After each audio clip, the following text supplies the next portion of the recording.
নারীদের জন্য এই 4টি আমলকে খুব গুরুত্বের সাথে যদি মেনটেন করতে পারেন কোনো বোন, তাহলে সেক্ষেত্রে তার জন্য জান্নাতে যাওয়া শুধু সহজ নয়, বরং জান্নাতের দুয়ারগুলো তার জন্য ওপেন হয়। অনেকের মুখে শুনেছি নারীরা জান্নাতে যাওয়া খুব সহজ, কিন্তু সেটির উপায় কি কি কি আমল করলে জান্নাত নিশ্চিত পাবো বলে আশা করা যায়?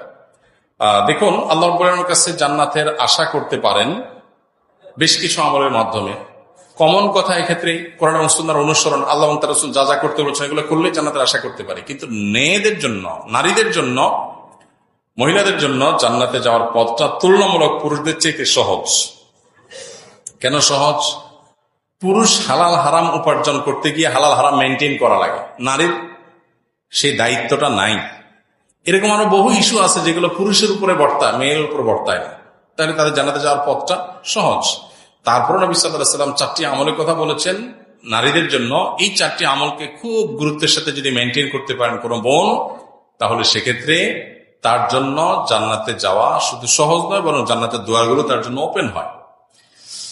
সে 4টি আমল কি? নবী সাল্লাল্লাহু আলাইহি ওয়াসাল্লাম বলেছেন, ইদা সাল্লাতিল মারআতু খামসাহা, মুসলিম নারী যদি 5 ওয়াক্ত নামাজ ঠিকঠাক পড়ে, সুন্দর করে পড়ে, ওয়াসামাত শাহরাহা, রমজান রোজা ঠিকঠাক মতো পড়ে রাখে, ও আতাআত যাওজাহা, স্বামীর আনুগত্য করে, স্বামীর বৈধ নির্দেশগুলোকে মানে, এবং এই যে নানা প্রপাগান্ডার কারণে ব্যক্তি স্বাধীনতার নামে আমি আমার যা খুশি তা করবো, এইসব নানা নামে স্বামীর আনুগত্যের বাইরে বের হওয়ার যে একটা মিছিল এখন আছে, অনেক নামাজি কালামী মেয়েরাও এই মিছিলে সামিল হয়েছেন, বুঝে না বুঝে এই মিছিলে তিনি সামিল হন না, বরং আল্লাহর নির্দেশ পালনার্থে, পারিবারিক শৃঙ্খলা রক্ষার স্বার্থে স্বামী যদি অন্যায় কিছু না বলে তাহলে তার কথা মানে এবং আনুগত্য করে, ধৈর্য ধারণ করে। আর ওয়াহাফিজাত ফারজাহা, নিজের সম্ভ্রম রক্ষা করে, চরিত্র হেফাজত করে, পর্দা প্রশিদার সাথে চলে।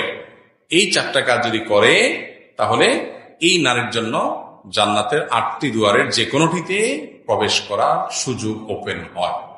তো এই জন্য একজন বোন এই বিষয়গুলোকে খুব গুরুত্বের সাথে আমল করা উচিত এবং জান্নাতে যাওয়ার প্রতিযোগিতা তার এগিয়ে যাওয়া উচিত।